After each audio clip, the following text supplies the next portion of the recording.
इस मतब में मारूफ हकीम को उनके बेटे और दामाद समेत कत्ल कर दिया गया था। दोनों बाप बेटों को तो वहाँ ही शहीद किया और एक दामाद बाहर था, उसके पीछे बाहर आ गया। हालांकि मरीज भी बैठे हुए थे, तो ज़ाहिर है कि टारगेट किलिंग था।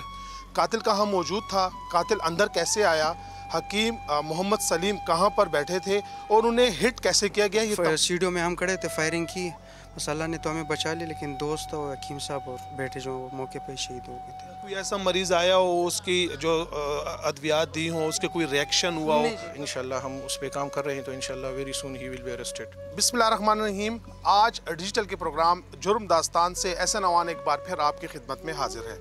नाज़रीन, आज मैं मौजूद हूँ पिशावर के इलाके नानकपुरा में, जहाँ पर 30 नवंबर को इस मतब में मारूफ हकीम को उनके बेटे और दामाद समेत कत्ल कर दिया गया था।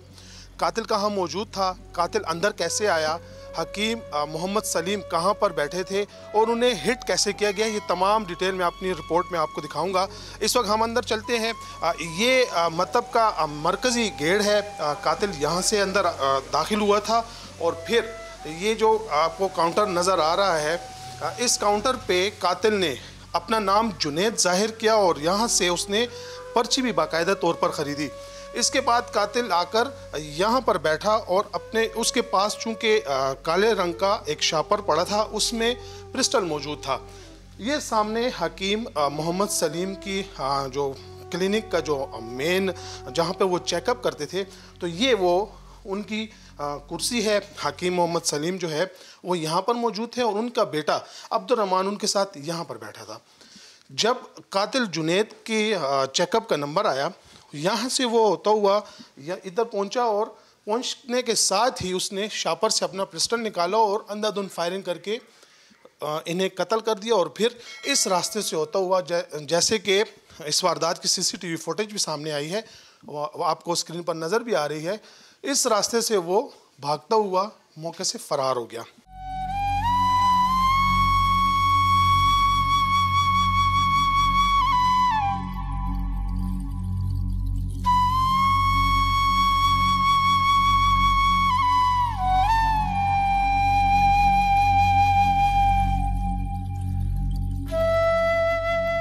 इस वक्त मैं मौजूद हूँ हकीम मोहम्मद सलीम के गांव तरनाब में। उनके वर्षा से बात करते हैं आए। बहुत शुक्रिया। ये बताएं, हकीम सलीम आपके क्या लगते थे? बिस्मिल्लाहिर्रहमानिर्रहीम।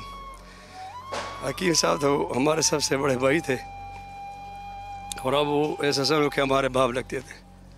पूरे ख़ानदान की जिम्मेदारी, दौड़ धूप, हर किसी के साथ खैर सगाली और हर किसी का खैर ख़बर लेना। हाँ, यहाँ तक मैं नौशहरे में होता हूँ और मैं उससे चौथे नंबर पर हूँ, तो कभी कभार आ जाते। मैंने कहा आखिर में पूछते क्यों, खैरियत है?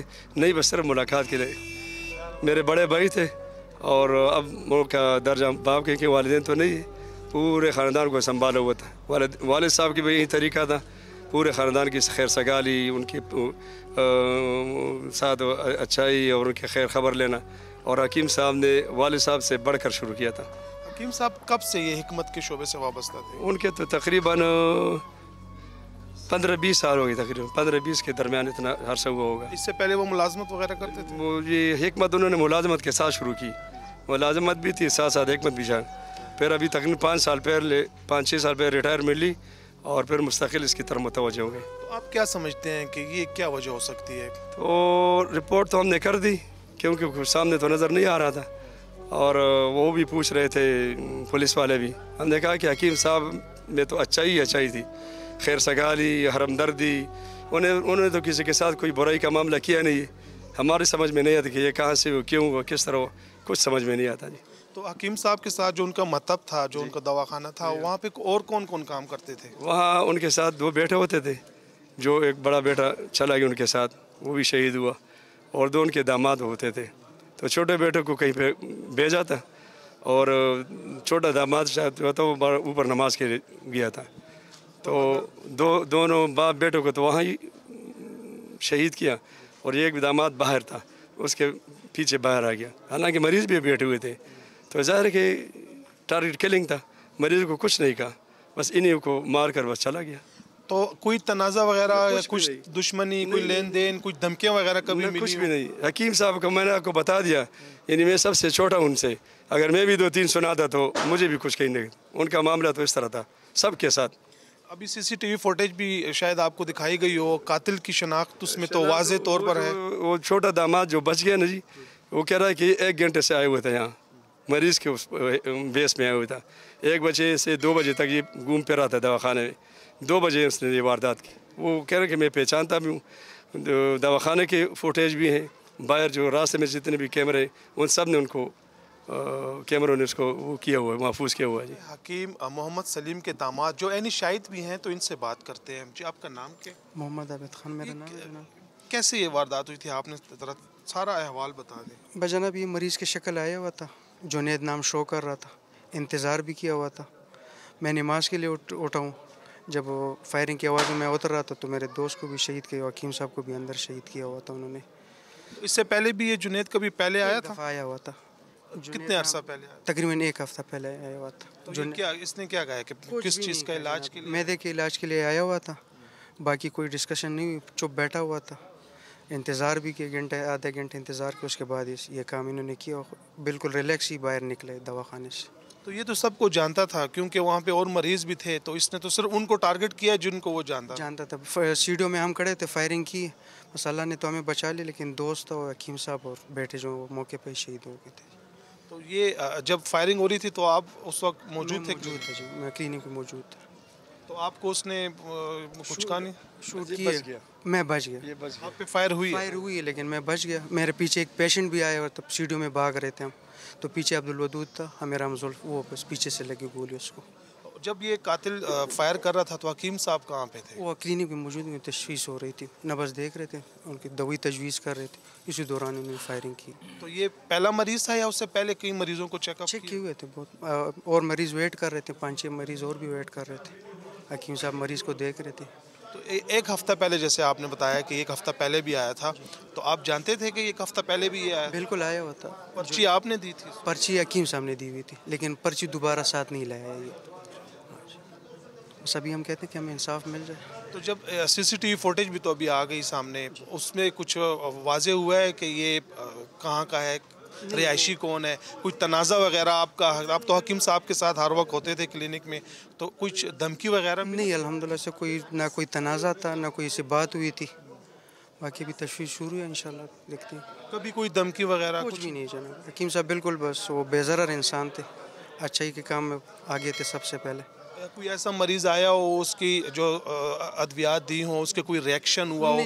कभी कोई गिला, कभी कुछ? हकीम साहब खुद जो थे सरकारी मुलाजिम थे, PCCR लेबॉर्ट्री में ड्रग डिवीज़न पे उनका काम था। हम खुद ड्रग के ख़िलाफ़ थे, तो हम मरीज़ को क्यों ड्रग्स देंगे? हाँ जी। हकीम साहब का तो इलाज जो था वो इलाज बज़रिया खुराक था। इलाज बिलग़िज़ा था, दवाई कम, ग़िज़ा ज़्यादा थी। दवाई अक्सर हम कम देते थे, ग़िज़ा पे ज़्यादा डिपेंड करते थे हम। तो अभी आप क्या समझते हैं कि ये कातिल जो है, पुलिस कहाँ तक पहुँची, पकड़ लेगी या वैसे ही बस ये रायगाह चला जाएगा? नहीं जनाब, उम्मीद तो है, इंशाल्लाह कोशिश जारी है, बात हुई, इंशाल्लाह उम्मीद है कि पकड़ा जाएगा। हमारे साथ मौजूद हैं SHO थाना गुलफत हुसैन शहीद, उनसे भी बात करेंगे कि अब तक तफ्तीश में कहाँ पहुँची तफ्तीश, कातिल की कुछ शनाख्त हुई या नहीं हुई। पहले तो हम इस वाक़े की जितनी भी मजम्मत करें तो कम है, क्योंकि ये एक बहुत दर्दनाक वाक़या है। हम इस ख़ानदान के गम में बिल्कुल शरीक है। जहाँ तक इस वाक़े का ताल्लुक़ है तो हमने CCTV फुटेजेस पे काम किया है, हमने CCTV फुटेजेस कलेक्ट भी की हैं। इंशाल्लाह जो मेन एक्यूज़ड है, जो कल्प्रिट है, उसकी शनाख्त का अमल जारी है। फुटेजेस हमने कलेक्ट भी किए, और सेकेंडली टेक्निकल साइड पे हम उस पर काम कर रहे हैं, तो इंशाल्लाह बहुत जल्द कल्प्रिट वो इंशाल्लाह कानून की गिरफ्त में होगा इंशाल्लाह। ये जो मुलजिम है, ये किस रास्ते से आया था? अकेला था, साथ में कोई था? ये थोड़ा बता दें। मतलब जो मेन एक्यूज़ था तो वो पैदल चल कर आया है, इसी रास्ते से अंदर आया है, और ये वाक़या करने के बाद वो मतलब जितनी हमने उसकी फुटेजेस लिए तो अकेला ही था और सिंगल आया था। इंशाल्लाह हम उस पर काम कर रहे हैं, तो इंशाल्लाह very soon he will be arrested. CCTV footage तो इस क्लिनिक में CCTV फुटेज है, कैमरेज लगे हैं, और किसी मकाम के फुटेज हासिल की गई? हाँ, इधर भी हमने फुटेजेस कलेक्ट की हैं, आगे भी हमने फुटेजेस लिए हैं, तो इंशाल्लाह बहुत जल्द उसको ट्रेस किया जाएगा इंशाल्लाह। कातिल जो था वो पैदल था, बाइक पे था, गाड़ी में था, किस में आया था? पैदल आया था, मतलब कोई बाइक वगैरह उसने इस्तेमाल नहीं की है, तो पैदल ही इधर से भागा है। अब तक जो तफ्तीश हुई है उसमें क्या सामने आया है, वजह क्या हो सकती है? ये कातिल कहते हैं पहले भी आया था कुछ अर्सा पहले। हाँ, 1 वीक एगो ये इसी टाइम आया था, आलमोस्ट 12:30 से 1 बजे के करीब ये आया था। तो पहले भी एक हफ्ते आया था और आज उसने मतलब मौका देखते ही अपने उस मकसद में कामयाब हो गया। तो इंशाल्लाह we are very near to it and we will arrest the culprits. यहाँ पे जब उसने चेकअप के लिए पर्ची किस नाम से ली थी, अपना एड्रेस वगैरह कुछ बताया था? एड्रेस तो खैर फ़िलहाल नहीं है इसका, तो जो नाम उसने इधर बताया है तो वो जुनैद का नाम बताया है। एनी शाहिदीन से अगर आपकी बात हुई हो, वो क्या कह रहे थे कि कुछ बैकग्राउंड में कुछ तनाज़ा या ऐसी आज तक कोई धमकी वगैरह हकीम साहब को मिली हो? नहीं, हकीम साहब को मतलब कोई धमकी वगैरह तो नहीं मिली है, लेकिन जो बंदा आया था तो उसने जुनैद नाम इधर ज़ाहिर किया है कि मतलब जो नाम उसने इधर शो किया है तो वो जुनैद शो किया है। बाकी जो हमारी जो मतलब उनके साथ बातें हुई, डिस्कशन हुई, तो फ़िलहाल वो किसी पे दावेदारी करना नहीं चाहते और मतलब ये कह रहे कि मतलब हमारा किसी के साथ कोई ऐसा तनाज़ा नहीं है। नीचे हकीम साहब का जो है तो मतलब है, ऊपर रिहाइश भी है, तो कौन कौन रहता है ऊपर रिहाइश? ऊपर तो कोई रहता नहीं है, रिहाइश इधर उसकी नहीं है। रिहाइश बेसिकली ही इज़ फ्राम तरनाब चमकनी और he is residing in Charsadda road Rashidabad. नाज़रीन, जैसे कि आपने SHO गुलफत हुसैन की भी बात सुनी और वर्षा से भी बात की हमने, वो भी आपने सुनी। तो पुलिस की जानिब से तफ्तीश शुरू है और पुलिस मुतमईन भी है कि हम कातिल तक पहुंच जाएंगे। इस केस की बारीकबीनी से भी तहकीकात की जा रही है। अगले प्रोग्राम तक इजाज़त दें और देखते रहिए जुर्म दास्तान।